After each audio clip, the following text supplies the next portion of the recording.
In this lesson, I'm going to show you how to add glitch effect in Premiere Pro. So right here on my timeline, I have this clip I'm going to be using for this tutorial. I'm going to head over to Effects and search for VRO Digital Glitch.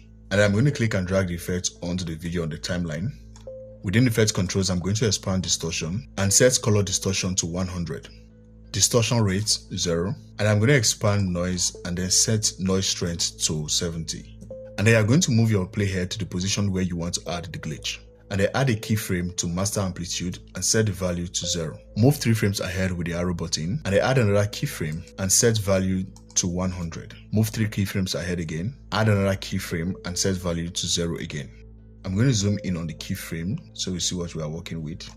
Next, I'm going to move my playhead to the position of the first keyframe by pressing this arrow button right here and then scroll up to motion and set scale value to 110. And then I'm going to add a keyframe to position and then modify the X and Y axis and then move 1 frame ahead. Reset the value by hitting on this reset parameters. That will add another keyframe and then I'm going to move 1 frame ahead again and then modify the X and Y values again.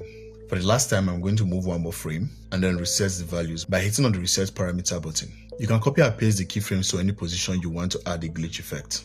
By simply selecting on the keyframe and then press Ctrl C on your keyboard, move to the points where you want to add the glitch effects and then paste the keyframes right there. If you find this video helpful, please give it a like and do well to subscribe to the channel. Thank you.